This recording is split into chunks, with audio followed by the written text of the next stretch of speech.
from day one, I wanted to be a slice shop, playing music. Spent a bunch of time in New York, and we recorded in New York, and I wanted to be in an area where you can walk up and just grab a slice. That was the culture that I wanted to create. I'm inspired by places like Joe's. The slice game rips, and it's super approachable, and everybody can eat. You know what I mean? That's what our vibe is. Every type of person comes through there, and they're all welcome. We're like the kitchen of the neighborhood. So slices are hot in the streets. 100%. When it's fucking time to hit slices, we're going to go see Anthony. Well, yes. The following podcast is a Pie to Pie production. Every slice tells a story. Flat iron pepper. When you pop these peppers, you are going to know. You can smell it. You can feel it. You can taste it. They are liberating pizzerias from low quality pepper flakes. Stop finishing your pizza with crap. Head to flatironpepper.com and join the pepper flake revolution. This episode is brought to you by Maestro Sausage, the only sausage we use at Hot Tongue. They produce sausages specifically with pizzerias in mind. And you can tell. So if your sausage isn't hitting all the right notes, let Maestro lead the way. This episode is brought to you by Karen Spring Mills. It's not your average flour. They stone mill everything, which means enhanced flavors, preserved nutrients, and embraces a more traditional, sustainable way of doing things, all qualities that I want in my dough and in my restaurant. They're here to help you bake your best. Better pizza, better future. Slice is building tools now to support the independent pizzeria, and not just Slice users, but the independent pizzeria industry as a whole. Like us, they are telling the stories of the independent pizza shop owners and ultimately creating tools that help the small guy compete with the big chains. This business can be lonely, but with Slice, you can be in business for yourself, not by yourself. We're in the Poland booth. Yeah, we're at Pizza Expo. We're in the Poland Cinque Stagioni booth here. Poland Pro Bake. How did you have you always used a Poland? No. Okay. Yeah. From what I know, they're pretty expensive ovens. They're like a lot of bread bakers use them. Yeah. Pizza Master is just this thing that is a marketing giant. Yeah. I'm just going to start with this because I'm interested in this oven. Yeah. How did you make that decision in your own pizzeria? Like when I started, there was one deck in this pizzeria that I bought that was an old Bari oven, which is it's like right after the Mastro ovens, if you know that story. Uh-huh. Bari food service, like they make all the equipment and stuff like that. It was a Bari oven. It was an unbelievable oven. I loved gas ovens. I used gas ovens for probably 11 years. And I got so obsessed with those Bari ovens that I would find them in New York for like $500, and I would buy them and would put new parts in them and try to bring them back to life. Yeah. Like it was a Cadillac, you know? Yeah. You're working on a classic car. Yeah. And I was really into that whole old school oven vibe. And then, when you're busy, it's hard to keep up with a gas oven, like peak times, the pies just lack, Yeah. So, I heard about Pizza Master like 5 or 6 years ago and called up, talked to Mark on the phone and hit him with all the questions. And I ended up buying one during COVID in Brooklyn, a place that closed, a guy that I knew. We went and picked it up. And I ended up never putting it into use because whenever I did cook on them, it did everything. I don't know. It was cool. It was a cool oven, better than the gas oven, I think. Yes, but you never put it into use. No, I didn't put it into use. Why not? Pre-COVID, I bought a building that was going to be a commissary. I was going to do number 3, and I was going to do a commissary kitchen. We were going to do the dough and all that stuff.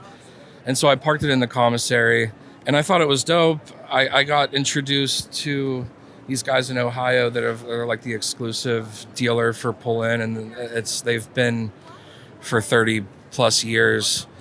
And me and my guys just took 25, 30 dough balls up to their warehouse. They call it a showroom, but of course.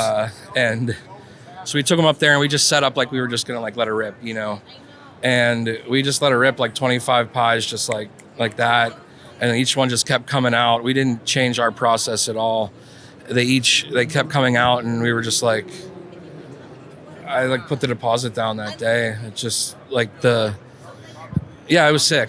I don't know. Just like, it's crazy to have like another fucking, how much did you spend on the Yitza Matzer? I spent $20,000 on it. Okay. So did you just flip that? Yeah. Too bad there's not like a trade-in rate when you go to an oven dealership. Yeah. You know, hey, listen. Yeah. Take the Pizza Well, everybody Master. wanted to buy it for me for like $10,000, you know. Of course they did. What was this? 943? It was a 933. Yeah, 933? Yeah. Fuck, $20,000. Which is like that's their like main oven, you know. You know, I think a lot of folks have them. You can turn it loose on a Pizza Master. Yeah. Like no big deal. Yeah, they rip. But with this, there's like a little more finesse. Like you can do more things with this oven, and that's what like attracted me. We were able to mess with like some bread stuff, some focaccia stuff, and just the versatility is what attracted me to it. So yeah, we linked with these guys and we're just like instant friends. They're young guys. We were vibing and we've just been hanging. And they asked me to come help. Well, I guess that's cool too, because like not only did you buy an oven, but it seems like you've like created like a great relationship. You know, like how dope is it to come to Expo and cook in a booth for 3 days? You know? Yeah, no, it's sick. I never wanted to come to Expo. But you thought it was lame? I thought it was lame. I just, probably because I was like in my own little world trying to do my thing, Yeah. But I was always like, I only want to come if I can make pizza in the booth. I would talk to Darren and be like, yo, let me come cook in the Ezo booth, or let me come do that. And as soon as I met these guys, like I said, they're younger guys and they're like hungry and excited about the pizza business because this company is like kind of just getting into the pizza world. How long has the company been around for? I mean, the ovens have been around. They've been making these ovens for like 100 years. Yeah. Basically. Okay. I thought it's like a very famous big bread oven. Yeah, right? it's like a legacy business. Yeah. And so the last handful of years, people have been using these ovens for pizza for a long time, but these last couple of years they've been making these like smaller ones for modular smaller ones. You can steam all that stuff. How did you get into your first restaurant? I always made pizza when I was a kid. Like it was like my first real job, and I you came up in the pizza. Kind of, shop? Yeah. I did that, and then I in my 20s I played music and traveled and did all that, and that kind of came crashing down. I was like 27 years old, and I was like, I don't want to work this corporate job anymore. I don't want to tour anymore. And I went looking for a place, and I found a place. I got in super cheap, and just like no phone number. This was 2010, so it was like no phone number, no nothing. Just I did the math, knew how many I needed to make a day, kept it super basic, super simple. Never had a big menu. Always had a very small, focused menu, and just literally built it one customer at a time. Just Was it as simple as that? Yo, I don't want to work this fucking corporate job anymore. I'm done with music. I need something. I've done pizza before. Yeah, I wanted to. I'll start looking. Did you start looking and find right away, or was it kind of something you had been doing? No, I looked for 2 years for a place, I wasn't even really set on pizza. I was maybe gonna do a sandwich shop or something. A girlfriend of mine at the time was a pastry chef, and she was really into food. And I feel like we're almost the same age, late 2000s, 2008, 2009. That was kind of when food shit was starting to kind of be cool again, and people were thinking about small concepts and focused concepts. And I was maybe we'll do a sandwich shop, or maybe I'll do, I don't know. And the shop that I grew up going to, I passed by one day and there was a for rent sign in the window. And so I called the woman who owned it, and I was just what's going on over here? Is it? And she's like, it's for rent. What do you want to do? So I just went in there and checked it out and lowballed the hell out of them and found a way to make it work. Well, you have 2 shops now. Yeah, I have 2 shops now. Yeah. It's how big's your crew at this point? Yeah, I mean, honestly, before COVID, the crew was bigger. I had like 30 some people. Jeez. Yeah. And now I have like 22, something like that. So it's still pretty big. It's still pretty big between two stores. Yeah. Are you there every day? I'm between the two every day. Yeah. Yeah. It's hard, but And you want more? I don't know. I don't think so. No? Like what about you? Do you want more? Good? I think, unfortunately, like in Los Angeles, I think that the numbers game is a very important game because I think you hit a threshold in any neighborhood that you're at. Yeah. Because pizza is like coffee. Even if like you love hot tongue, like if something is a little closer and in your delivery range and it's just as good, it's like your neighborhood spots, like which is something LA didn't always have. Yeah. But so you kind of have to spread yourself out. Yeah. And I think that's really important in such a big city in Los Angeles. Right. Because I do think you kind of hit a cap of what you can do. Right. So, yeah, I think that, like, ideally 3 or 4 units. Yeah. But I would only do those units with the 2, like, managers that I have, like, at this point. Because I think, opening up and being like, yeah, I'll take care of all 4 of these is not fucking... No, it's wouldn't not work. possible, yeah. And so I would need somebody that was truly invested, knew exactly what was going on, and I would probably give a stake in the business too, because I feel like that's the only way forward. That's smart, yeah. Yeah, I mean, fortunately, Pittsburgh is a city that is small, but like it's super affordable. You can actually buy property in Pittsburgh. Do you own your pizzerias? I own both of the buildings. Oh my shit, place. big baller! Looking Roy Kroc over here, homie. Yeah, I mean, it took a long time to be able to do that, but after a certain point, I realized that, like, that's how, for me, that's how I was able to get ahead, was, like, own the property and pay myself rent. And, yeah. Yeah, that, again, another reason to leave Los Angeles. Do you like, is labor an issue there? Is the minimum wage crazy? No, I mean the minimum wage is actually sad and scary. It's like $7.25 or something like that. How much do you sell your pizzas for? None of my people have ever made minimum wage. Okay, let's put that disclaimer out there. It is sad and depressing. And like, what I got to pay them, $7.60. I don't make the rules. I don't make the rules. Or maybe it's 15 now. I really don't know. Like this whole time, minimum wage never came into play. Of course. Yeah, the guys do really well. The guys who put in time, everybody's north of 20, and everybody makes a lot of money in tips. Yeah. And but labor is hard. It's hard to find guys that want to do this, especially you know how it is. It's hot, it's tiring, it's you get beat up. But I'm so fortunate. The guys that my main crew have been with me I have guys that have been with me for 12 years, 8 years, 10 years, 7 years. Like my main guys are total G's. Yeah. Yeah. Do you have a strong management team? No. Do you have is there a management team? I mean, or is it just kind of like, hey, Ryan, you're in charge. I'll be back in 5 days. Yeah, I mean, I think it's something that I talk about with my main guys a lot. Like, we need structure, we need accountability, but the team is still really small and everybody knows each other. There's really only maybe a couple outsiders who have joined us recently. Everybody has worked together and kind of came from the same part of town.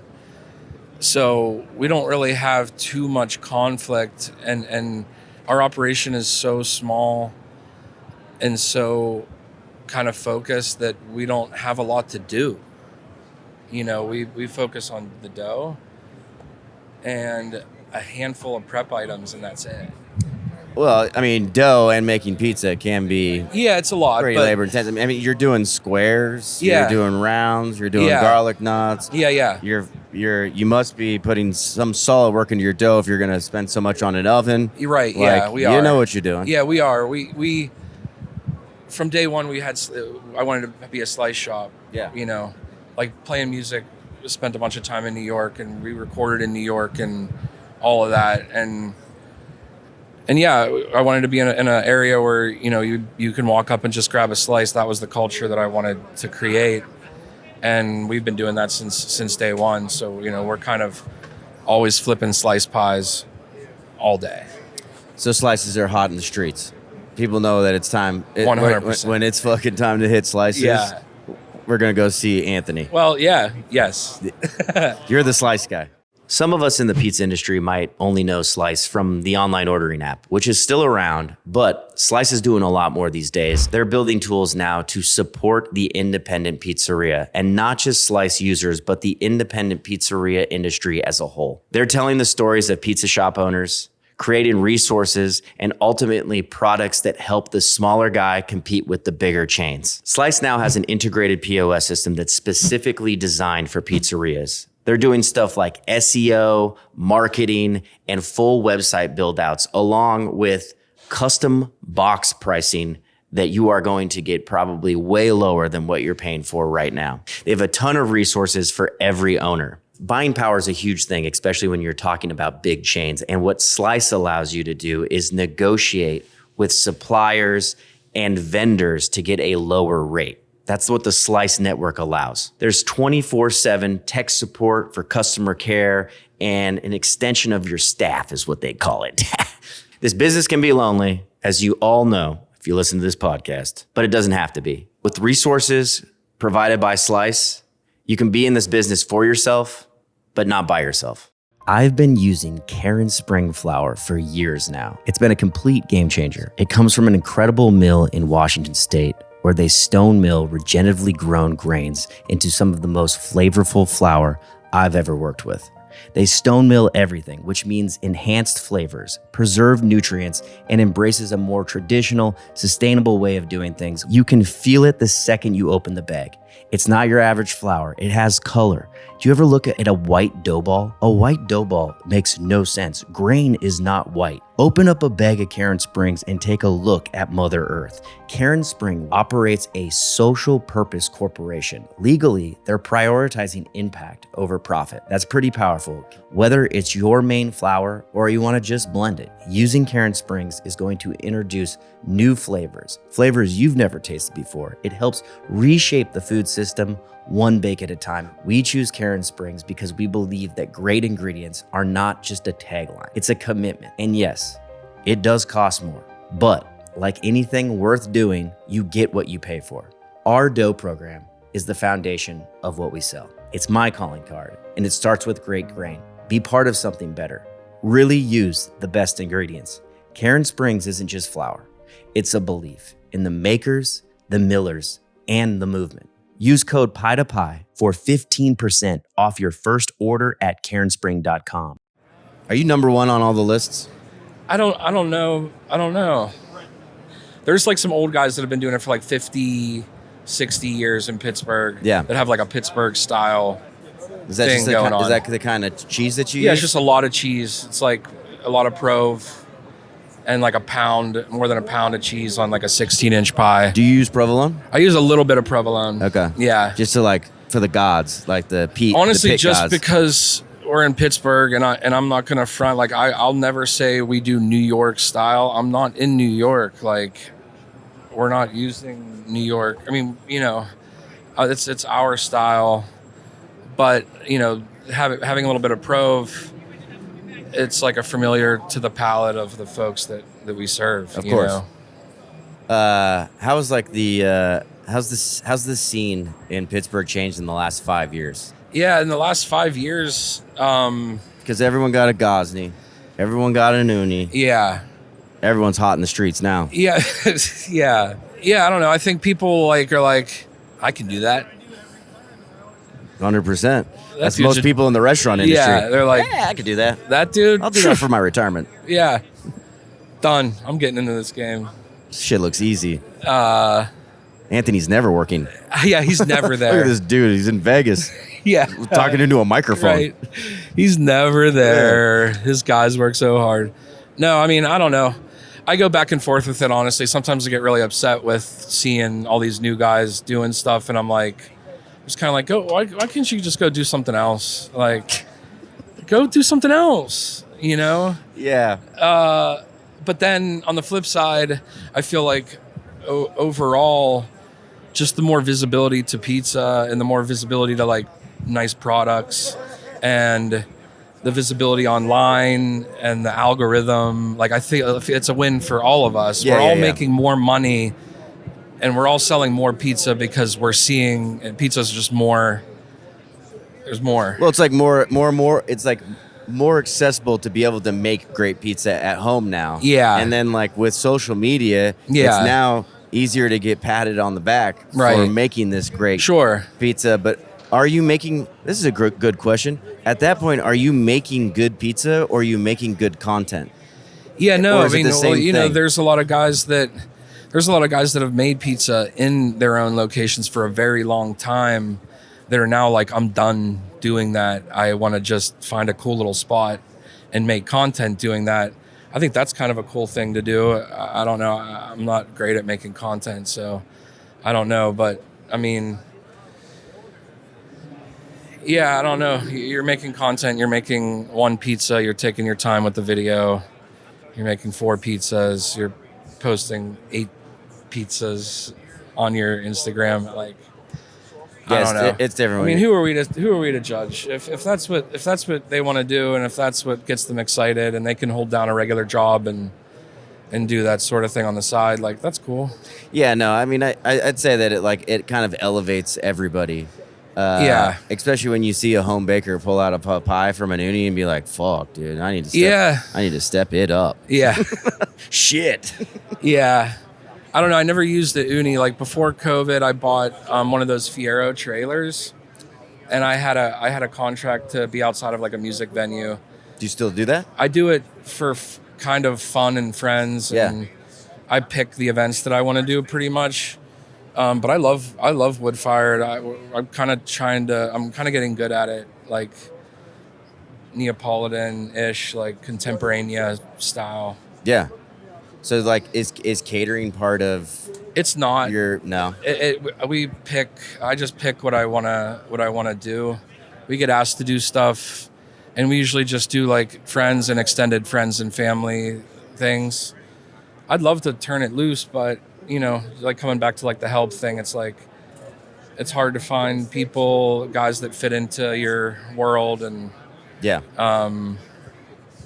and making pizza on the street is hard. Yes, it is. Well, it's the setup. I couldn't imagine in LA with the heat.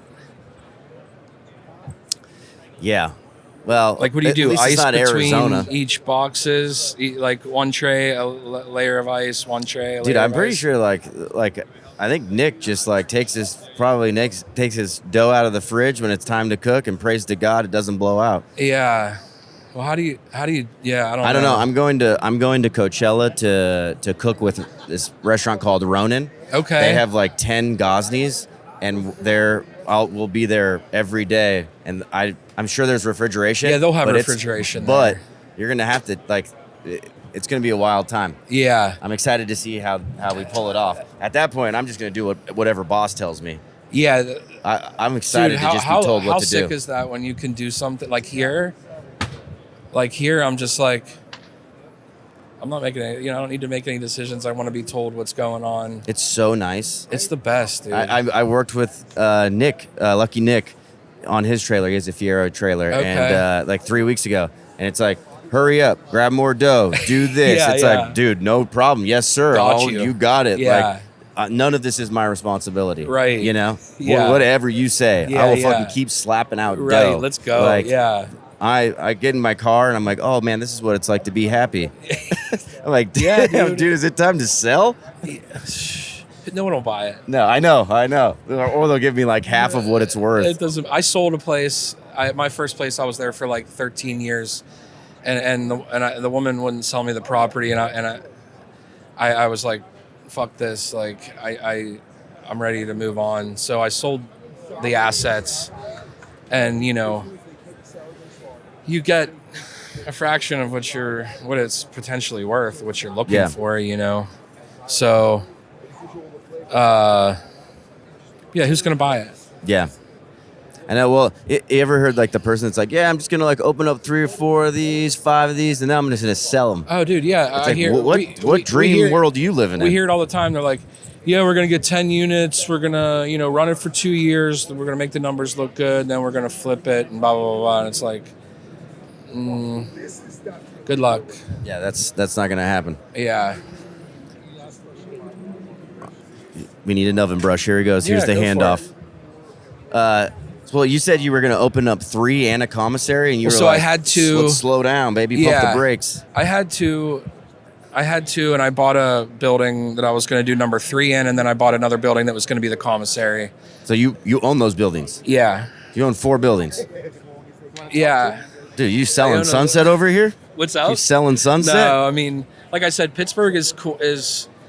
If you have a business that brings in a lot of, has a good cash flow. Yeah. If you play by the rules, if you can show the bank what you do, then the bank will do business with you. Yeah. And in Pittsburgh, commercial property is just, there's such a big, it could be cheap or it could be crazy expensive, but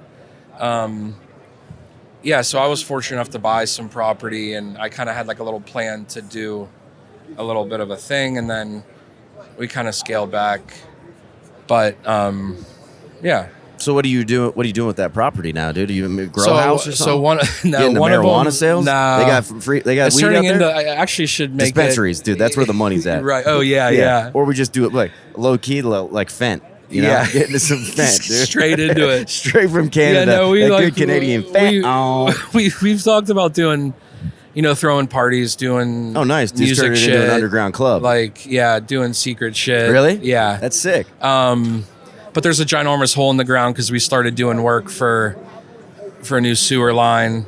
Everything is kind of always under construction. Yeah. Like at some level of maintenance is always happening with the properties, Yeah. But I just kind of think of it as like one day everything will be done, and it's a way to spend money and not pay a shit ton of payroll tax on it. It's like keep it in the business. Yeah. But yeah, I don't know. I might do another one if the stars aligned. Is there anybody that you've been like most inspired by? Because like you definitely have like some fucking great looking pie. It's like one of those accounts that you can be like, all right, like I say this all the time. It's like I know if I taste that pizza, it's gonna be, you're gonna like it. Yeah, you can see that the color on the crust. You can see the crumb. You can see this dude knows what he's doing. It's only like that because of the time that I've spent doing it. Of course. Same with you. Like, it's not really designed like that. It's just I've been standing in a shop taking pictures of my pizzas for 15 years. Yeah, technique. So it's like, yeah, I mean, I forgot what you said. I'm sorry. Were you inspired by? Yeah, like, was there a certain person that you were like? I don't know. I mean, I think like as a whole, I'm inspired by places like Joe's. Yeah. And like places that like everybody's welcome. The slice game rips, and it's super approachable, and everybody can eat. You know what I mean? That's what our vibe is. Like the one location is basically in the ghetto. Every type of person comes through there, and they're all welcome. We're like the kitchen of the neighborhood. Yeah. When you're getting slices, you don't see Anthony. Yeah, absolutely. But yeah, no, I'm inspired by all the cool shit that we're all seeing on the internet right now. You know, like I'm really right now. Like my favorite account right now, honestly, is that Daniel Gigi's in Balmain. Have you seen that? I don't think so. He's this dude that's doing. He's got the electric dome oven. Okay. He's doing that contemporaneous style, which is like kind of like an elevated Neapolitan, like a super high hydration. I don't know. It's all about time and temperature. It's like if you can figure out the dough with, it can look amazing, Yeah, time, temperature, and tools. Tools. I think we miss tools because And listen, I've seen like Manos in in New York, dude. I think he's got a Baker's Pride probably or a Marisol Marisol gas oven. Yeah, but like, dude, those fucking pies are insane. So like, you working with whatever you got. Yeah. But having the right tools. I've said this before. When I got a spiral mixer and an electric oven. Yeah.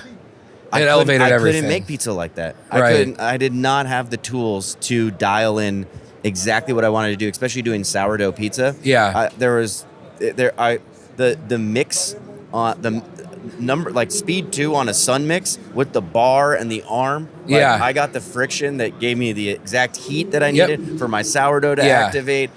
4 hours later, you're loving it. Dude, I was ba ba ba ba ba. I'm fucking loving that. Right, 100%.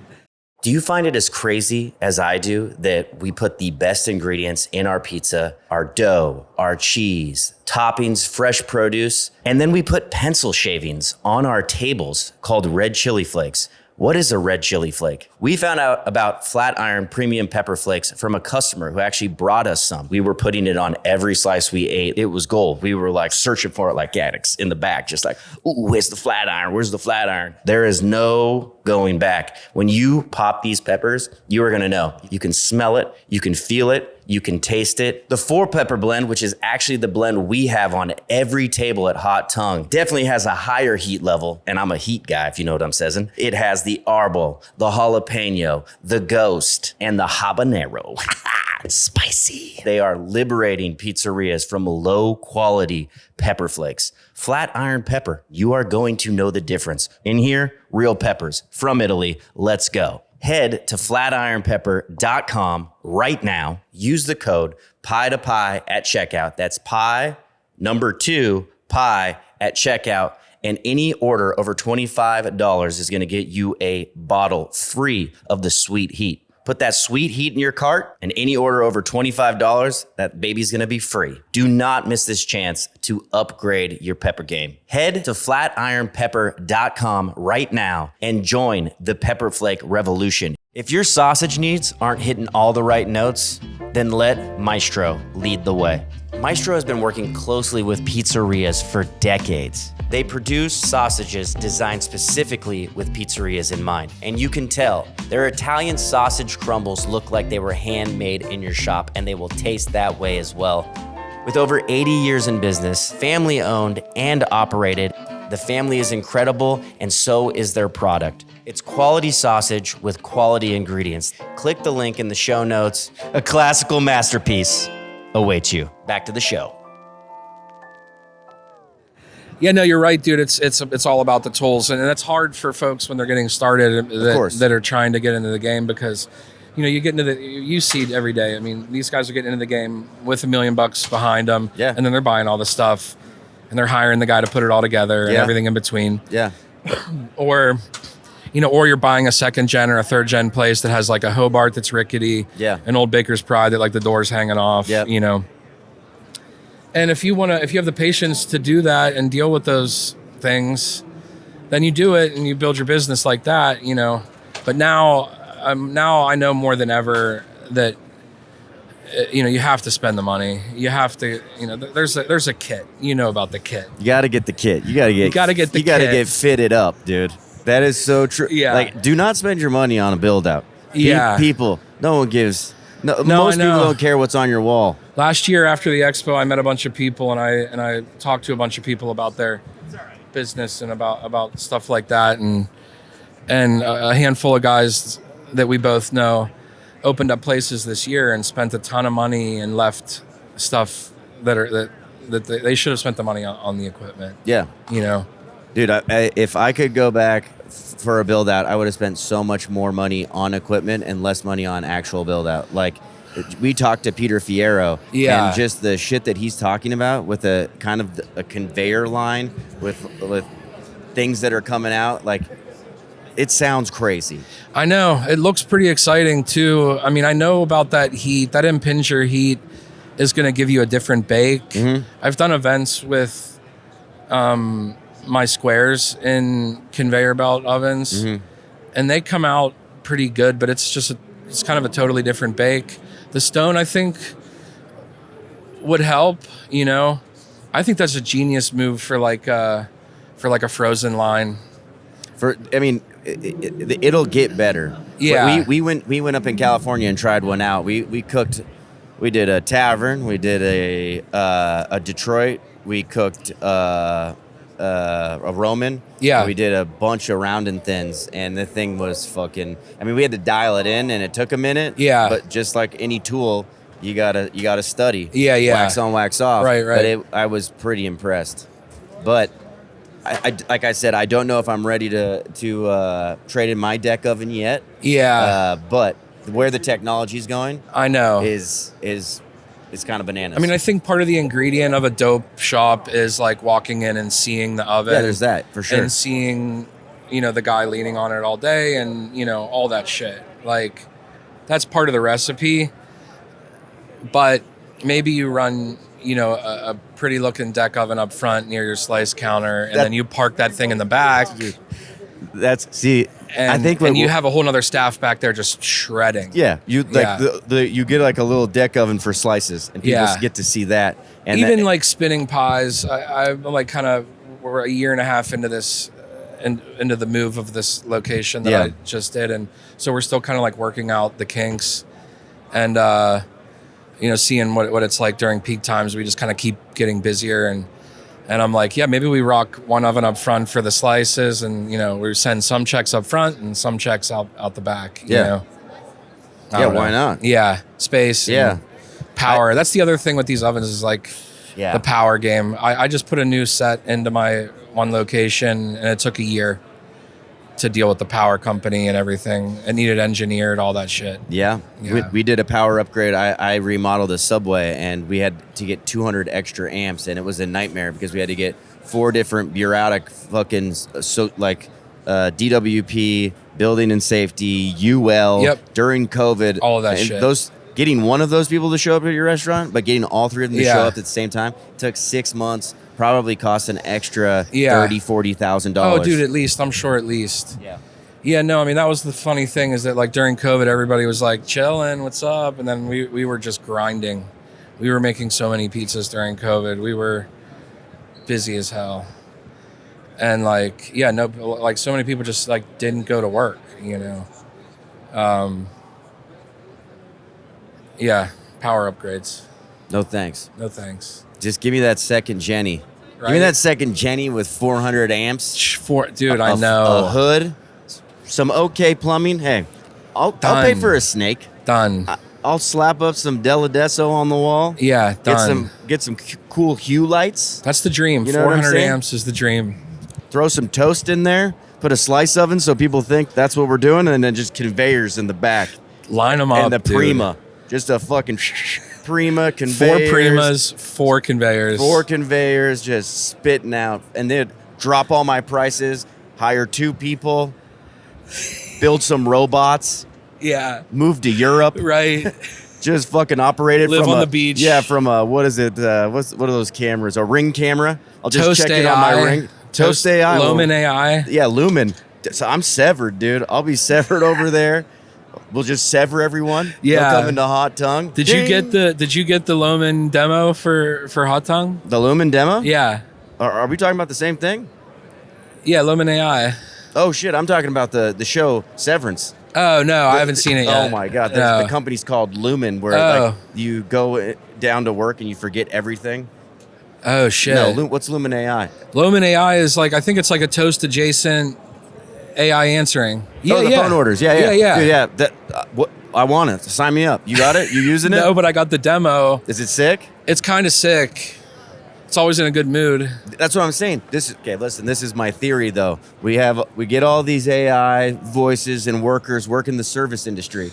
They figure out that humans are straight garbage cans. Right. Like, you know, like these people ordering their food and then they're all constantly getting yelled at. It's like, why are all these humans berating me for pizza? Right. It's just pizza. Are these people okay? They realize no one's okay. No one's and okay. That's when the uprising starts. Yeah. Did the ovens start coming to life? You know, dun. Yeah. Dude, just fucking a bloody mess. Transformer type shit. Yeah, like I'm ready for it. I'm gearing up. I got my the water supply. Do you? I just got a gun. Like, no. What kind of tomatoes you using? Right now, I'm using like an Italian tomato. It's called Casamarazzo. It's called Chow. Yeah, it's called Chow tomatoes. Let me enlighten What's up, you. Orlando? Yeah, let me Orlando enlighten Foods? you. Yeah. It's called Muti. Ever heard of it? Cento.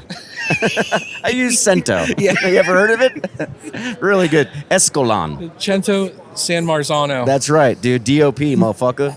It's got the stamp. Yeah. That means it's real. Yeah. Isn't that kind of a fucked up thing? It's like they create this thing that can only be grown there, and then it's like, and then it's all marketing. It's like saying you're VPN. It's like, dude, is that a disease? No, well, being Italian and being surrounded by Italian people for most of my life, when I did get into business and I was using Laval like back in the day. Yeah.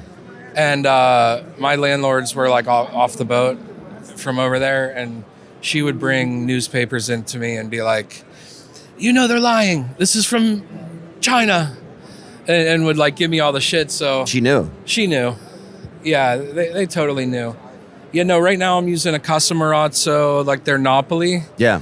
And I'm blending it with the Molino di Vino. The Molino Passata. di Vino. You've seen it, right? Yeah. It's good, dude. Okay. It's really good. All right. Yeah. And then we might move off of that down the road. I'm not like really into like being set in stone with. Yeah, I like to switch it up, change it up. Yeah. I like to say I'll never do something and then do it the next day. You know what I mean? Yeah, my team loves that. Yeah, they're like, we'll never fucking do that. He's like, dude, he just put up a laminated sheet that says we're gonna do exactly what he said we'll never do. Yeah. I get one like review and I'm like, oh guys, we got to change the salt content. Change everything. We got to change everything. Yeah. This elite Yelper. Right. Listen, we got to shut it down. We're closing down for a week. Things are changing around here. Yelp Elite. Does Yelp still hold any weight? I mean, who's going on Yelp? Yelp and Google. I mean, Google reviews Google's seems big, to be. yeah. Google kind of seemed trash for a while because it was like mostly Android. But you got. But I mean, it's really there's more Google reviews now for us. Yeah, I than think Yelp. so. Yeah, But, I mean, Yelp was big for a long time. I used to look at reviews, and I'm never the guy that's gonna like respond to them. Like, what do you think about the operators that respond to Yelp reviews? Well, I know that recently somebody told me that it actually helps with like your SEO if you respond, and then like it helps getting more positive reviews. But so I've just recently just been writing thanks for coming in to anything. So if it's one star, that makes sense. Thanks for coming in. Yeah. 2 stars, thanks for coming in. 5 stars, yeah. Thanks for coming in. Yeah. But people that I think that none of those reviews can mean anything. Don't let them mean anything. Turn off your push notifications. It really is, I feel like, a waste of our time. Yeah. I mean, obviously you want to take to heart whatever feedback comes, positive or negative, right? If it's valid, yeah, for sure. Yeah, I mean, obviously there's always going to be some like strange shit or some like shit that doesn't make sense. Yeah. People who are just being lunatics. Yeah. That's a lot of people that use. Yeah, that use it. But you know I respect somebody who just drops just drops a 1 star with no nothing. Boom, out. Respect. Yeah. Respect. Like yeah, they're like yo, I'm not even gonna tell you why you suck. That's like the internet version of just like never coming back, right? Yeah, it's like, yo, just wanted to let you know, you're not gonna see Dan Weiss 135. You ain't gonna see that guy again. 22149. Yeah, later, dude. Yeah. Bye, Dan. Right. We'll miss you. Yeah. Yeah. I try not to get too involved. I think I go back and forth with that though too. Do you? Yeah, we're like right now take it to heart. Yeah, right now I'm in my it can't mean that much. Yeah, you're in the fuck it stage. Yeah, who cares? Who gives a shit? Yeah. Yeah. You know how good your product is. Yeah, I mean, plus not everything's for everybody. I mean, you can't exactly, and that's okay. You can't. You're not supposed to please everyone. Yeah, you can't please everybody. You know, and at the end of the day, we're not brain surgeons. We're just people. We're just making pizza, man. No. We're just people, and you're not even gonna be talking to me anymore. Yeah. You're gonna be talking to woke AI. Exactly. You know, Lumen's AI. gonna come. She's gonna answer all your questions. She's gonna be so fucking nice. I'm gonna get so many 5 stars once AI starts. She's gonna remember your name. Yes. She's gonna remember your order. Hey, yeah, she's gonna place it correctly. It's more than I can say for myself. Only $400 a month. Listen, check this out. It's only going to be $400 a month. We take 5% of every sale driven in for you. Right. But wait, hold up. We're going to give you 2 weeks for free. Yeah. Listen, let me transfer the call right now. Yeah. I might be able to shave that down to 7% on every order. Yeah, 7%. Yeah. Yeah, no, that's it, right? That's how it goes. Yeah. I can't wait, dude. So much cool technology that's just going to eat away at my profits. Yeah, we got into this to do what we're doing, and now we're trying to not do it, but stay in the business. It's crazy how many tech companies are like coming for the little guys, though. Like, obviously, you think about like all the cool things that are available now. Yeah. But, like, the more you add, you know, if it's not driving sales in the other direction, they're just eating into your profits. Totally. Yeah. I mean, that's why I wanted to own the property, because like if you spend more for your business, spend more to operate, spend more on product, it's easier to stay afloat. You know? But selling Sunset, dude, selling Pittsburgh. Yeah, you should come to Pittsburgh, bro. I should. Matt loves Pittsburgh, actually. Since 2021, I've had the privilege of consulting on projects across the country, helping operators fine-tune their dough, systems, and everything in between. I take it seriously because I know what it's like to build something from scratch. It can be terrible and lonely. Plenty of folks reach out just to talk shop, and I'm always down to share what I know. But if you're ready to take things to the next level, the next step of improving or launching your business, I offer a full menu of consulting services, from dough doctoring to dialing in your systems, policies, and workflow. So head over to alexkoons.com to get in touch. Let's build something together. Better pizza for everyone. All right, let's wrap this up. Want to play a game? Cool. Overrated, underrated? Yeah. Okay. All right. Overrated, underrated, hot honey.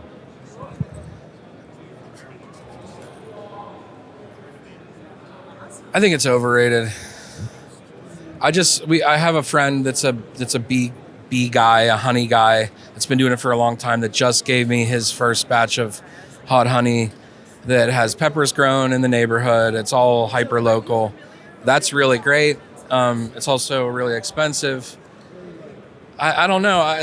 Honey it never really excited me. That pie is like, in my opinion, that pie is just, it's a dope pie, but the pepperoni, hot honey, jalapeno situation, it's just like, cool. Yeah. I'm happy for you. Yeah. Each their own, right? Yeah. All right. Overrated, underrated, high hydration. I mean, like, I don't know, maybe we say it's overrated, because you have to hit a certain point for it to be really nice, and if you haven't hit that point, it's just what we do, and I don't know. That's a tough one. I could go either way with it, honestly. Do you want to go perfectly rated? Yeah, let's go perfectly rated. All right, you get one of those. Okay, thank you. All right.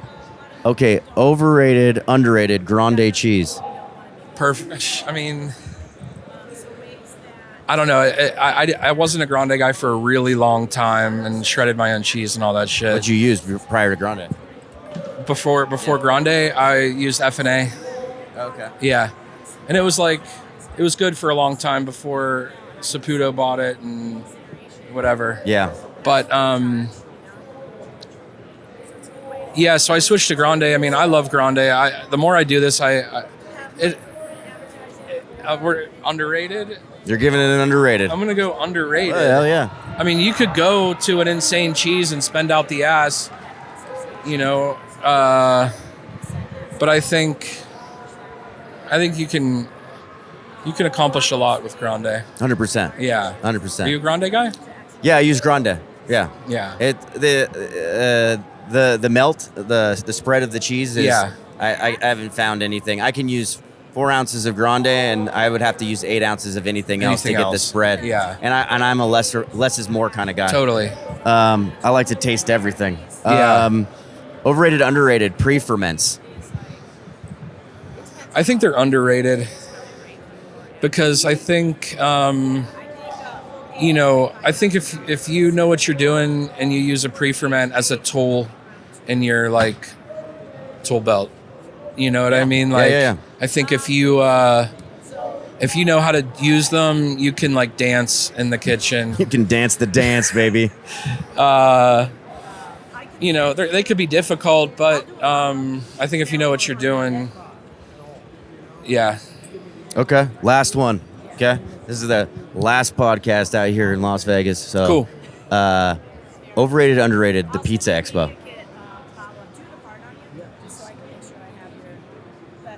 You know, I think it's I'm gonna go underrated just because like we could talk shit, we could laugh, we could everything in between. Yes. We're gonna take all the funny pictures and we're gonna joke about it, right? Yeah. Dude, your expo memes I was on were fire. the most dialed pizza memes that I've ever seen. I'm not gonna lie, dude. I've been doing it for a long time.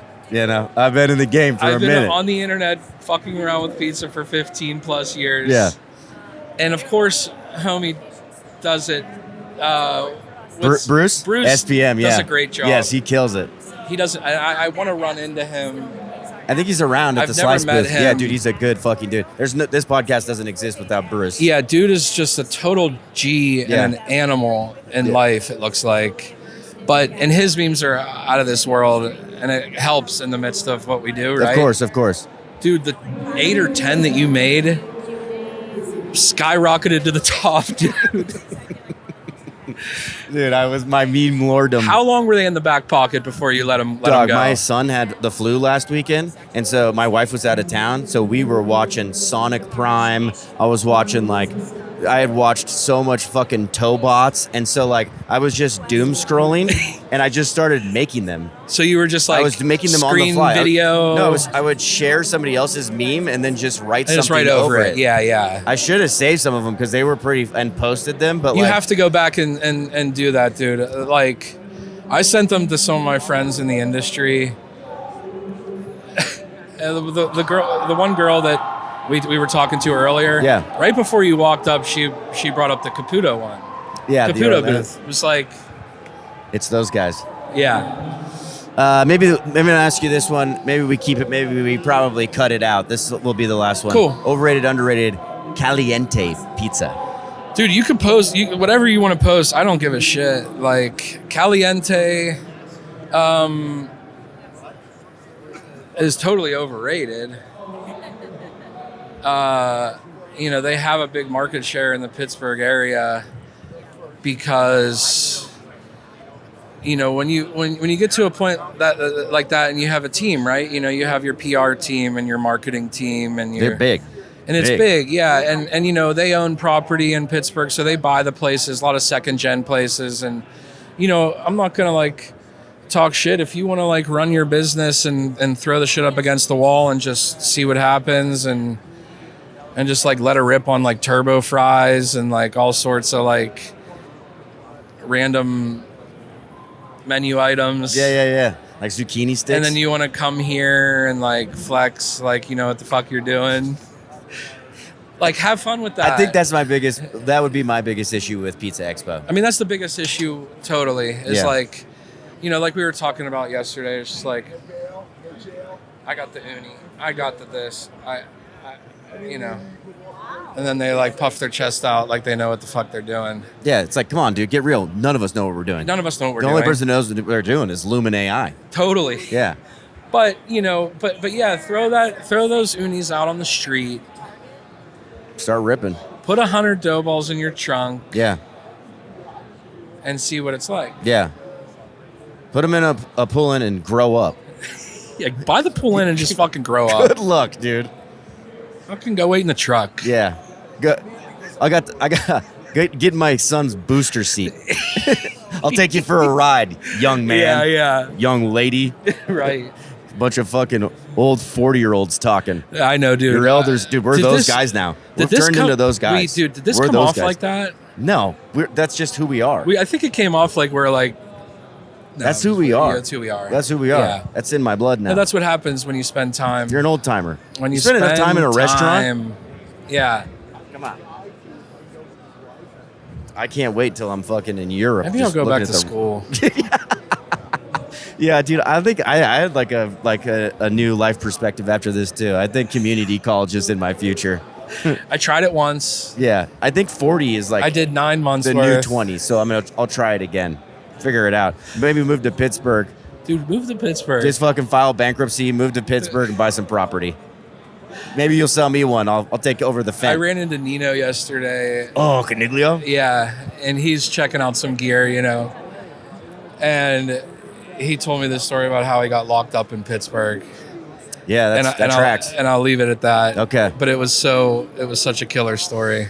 That guy, you could talk to that guy for 8 hours. His pods were great because they were just 4 hours long. Yeah. Yeah. I'm here for all that rambling. Yeah, me too. Especially that voice. Yeah. I wish there was a sound machine just of him like talking random shit, Dude, drinking we'll wine. get the AI to create. That'd be sick. I just go to sleep. It's like, babe, put on the sound machine. He's like, and that's like a 34 hydration empire. It's like, I'll just throw it in there. Chill in. He's like Ozzy Osbourne, dude. All right, we're going to wrap it up there, dude. We're going to wrap it up there. Thank you, dude. Thank you, bro. This was great. You're the man. Thank you. Thanks so much. All right. Peace. I hope you enjoyed that episode. Don't forget to like and subscribe. We appreciate you. We love you. Thank you so much.